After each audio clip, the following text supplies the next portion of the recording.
All right, so I'm going to go over, this is reading quiz 17, just so we can talk about it. Normally you would have come and asked me questions about different things and you maybe didn't have a chance to. So I'm going to go over reading quiz 17 and then also homework 17 in another video. So look for that. So this first question is based on this information that jurors are selected from a list of voters, and then we have like their different age ranges. So how many people are in each age range. Professor monitors jury composition over a long period of time. So on number 1, we wanted to match the distribution of a categorical variable to a hypothesized distribution model. We want to know, is this goodness of fit or independent? So this would be a goodness of fit test because we are really only dealing with one variable, which is the age of the jurors. If they threw in another variable like gender or whatever, and we wanted to know if there was an association between that other variable and age, that would be a test of independence. Question 2, the null hypothesis is that the ages of the jurors are distributed the same way. The alternate would be basically that they're not the same, that the ages of the voters are different, so just not the same. So we're not necessarily saying that they're more older than younger, or even that they're more younger than older. We're just saying that they're different from the hypothesized. They're not the same across the board in general. On question 3, it says that this person figured out the expected values to be 26.7 for all 3, but that is incorrect because the expected values come from the claimed percentages. So it says voter registration records finds that 20% of registered voters are 18 to 29, 45% are 30 to 49, and 35% are 50 or older. So that means we should expect, if the jurors are selected and it's representative of what is true in the county or in the state, then we should have somewhat 20% 18 to 29-year-olds, 45% 30 to 49-year-olds, and 35% age 50 or older. That should be kind of what we see. So the mistake this person made was that they expected to be evenly distributed across the categories, but that was not the percentages that were given to us. So that's why he was wrong there. So then find the expected value. So again, we're going to find what is 20% of the total number of people in the sample, and that should be about how many we have in 18 to 29, and then 45% are 30 to 49 and 35%. So the first thing I would have to do is figure out how many voters total. So I'm just going to add together those 3 numbers. So there are 80 voters total. And then again, we want to figure out for 18 to 29-year-olds, we want 20%. For 45%, or for 30 to 49-year-olds, we want 45%. And for 50 and older, we want 35%. So I'm going to figure out what is 20%, 45%, 35% of 80.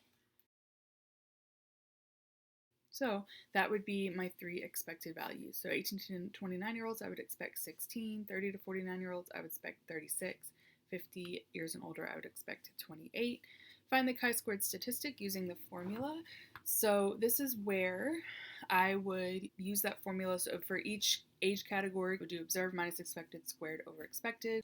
I kind of showed you a trick in using the lists to type in your observed under L1 and your expected under L2. I'm going to do that first. So now that I've done that, I can go ahead and use list 3 to figure out the chi-squared statistic. So I'm going to go up to L3, type in my formula, parentheses, observed, which is L1, minus expected, which is L2, close parentheses, squared, divided by expected, which is L2.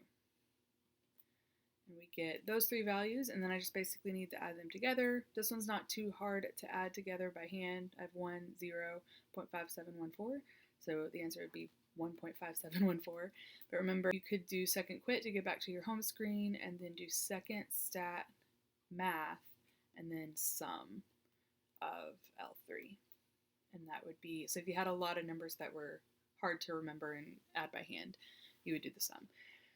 So then fill in the missing pieces to determine the result. So our degrees of freedom is categories minus 1. So just 3 age categories minus 1 is 2. And then your critical chi-squared value comes from the chi-squared table, which I'm going to open. Okay, so in my chi-squared table, again, we're assuming 0.05 unless they tell us differently would be our alpha or level of significance. And then our degrees of freedom was 2. So 0.05 and 2 would be 5.99. So my degrees of freedom is 2. My critical value is 5.99.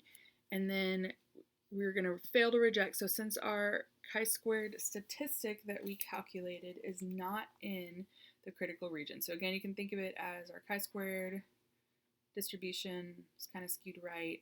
Our critical value is 5.99, meaning anything past this has a really small p-value of less than our alpha. So that would be the critical region. Our chi-squared statistic was back here at 1.571. So it is not in the critical region, basically saying that these differences between observed and expected are really not that big. So we are failing to reject the null. So if your statistic is in the critical region, we would reject the null. If it's not, we fail to reject the null. So the answer is fail to reject, which means we don't have evidence of our alternate. So we don't have evidence that the age of jurors are not distributed the same way as the age of voters. So we are saying we have no evidence to suggest that the age differences are different than the registered voters. Right, the second set of questions is dealing with this table. So we have whether or not someone expressed a fear of heights versus gender. So we have two variables that makes this a chi-squared test of independence. First thing you should do if you're not given this already is figure out the total row and column for each set of data. Sometimes they give you the totals, more often than not they don't. So I'm going to do that first with my calculator. All right, so I found the totals. They do give us the chi-squared statistic and the p-value on this one. So chances are they're going to ask us to find expected count and then just go ahead and make the conclusion. They've kind of done some of the work for us. So my expected values for a test of independence is basically for each little spot. I'm going to do the row total times the column total divided by the overall grand total. So, for example, for this top left category, expressed a fear of heights men, I would look at that and I would do the row total, so 177 times the column total, 162, divided by the overall grand total, which is 360. All right, for the fear of heights women, I would do the row total, 177, times the column total, 198, divided by grand total, 360. So I would go through and do that for each of those. So I'm going to do that real quick. So there is my accepted counts for that one. As always, make sure you pay attention to where it tells you to round it. And yeah, so that is number 8. So on number 9, it's saying which of the following best summarizes how the observed values compare to the expected. So if I look back at those numbers, I don't have them in here anymore because I had to erase them. In general, what we kind of notice is that fewer men expressed a fear of height than expected and more women expressed a fear of height than expected. So we had 68 express it and our expected count was about 80. And then for women, 109 expressed a fear of heights, and we would have expected about 97. So less men than we expected expressed a fear of heights, and more women than we expected expressed a fear of heights, is what we kind of saw. And then for number 10, the researchers found a significant difference, and so we would have rejected the null. So we found a significant difference between men and women based on what we expected. So it does appear that sex is related to a fear of heights. We should see that difference reflected in some probability. So this is kind of going back to general probabilities. So it wants us to find like what's the proportion of the entire sample that has a fear of heights. So I put the totals back on there so we could do that. So our probability of afraid of heights was 177 out of 360, which is about 0.49.